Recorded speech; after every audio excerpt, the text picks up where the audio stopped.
जवळ येणारी लोक कमी कमी होतात किंवा बोलत नाही त्यावेळेस आहे ना माणसाने आहे ना जमिनीवर राहायला पाहिजे। आजच्या ते जे आहेत काही मालक इतके हवेत की त्यांना असं वाटतं की प्रत्येक मैदानातच आपणच एक नंबरचा मानकरी असणार आहे।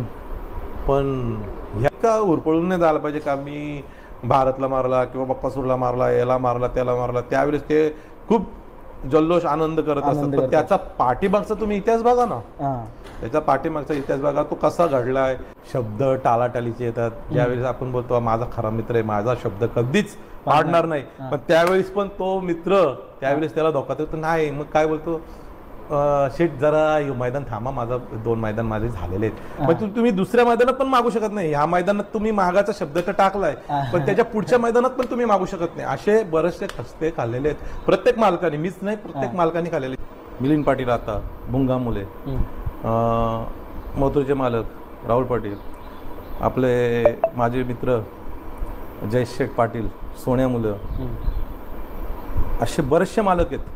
रायनाच्या टायमाला मला स्वतःला सुद्धा पैऱ्याला पैसे घालवायला लागले। मी इतका सप्त हिंद केसरीचा भारत बैलाचा मालक असून ज्यावेळेस आणि आताच्या ह्या म्हणजे ह्या 1-2 वर्षामध्ये मी बघतो का असा कुठलाच नंदी नाही का तो सदैव त्या मैदानात जाईल, त्या मैदानात 1 नंबर करतो।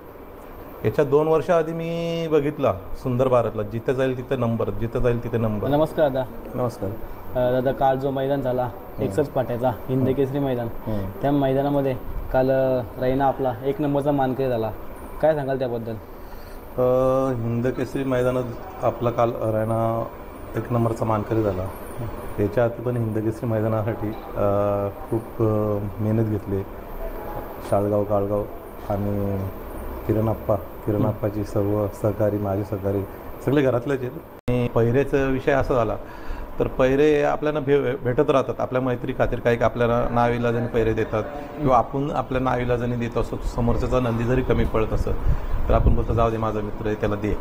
पण दादा पहिल्याला अडचणी येतात, पण अडचणी येतात कारण मी माझ्या या संघर्षात मी खूप उतार चढाव बघितलेत। जेव्हा भारत होता त्यावेळेस मला कुठलेच पहिऱ्याला अडचण नव्हती। लोकांचे फोन यायचे पहिऱ्यासाठी आणि मी लोकांना वेटिंगला ठेवायचो, कारण मी मनापासून माझी आणि तात्यांची म्हणजे एक गाडी फोडायची इच्छाच नव्हती। प्रत्येक मैदानात आम्ही दोन्ही मालकांनी ठरवला होता जोपर्यंत गाडी पळते तोपर्यंत आपण कधीच फोडायचं नाही। एखाद्या वेळेस कधीतरी तुमचा जवळचा माणूस असेल किंवा माझा असेल त्यावेळेस आपण थांबू आणि त्याला पैरे देऊ। आणि अशा वेळेस सुंदरलाही तात्या पैरे द्यावून त्या नंदीना उजाडत आणत किंवा मी माझ्या भारतमध्ये नवीन चेहरे उजाडत आणले। पण ह्यावेळेस रैनाच्या टायमाला मला स्वतःला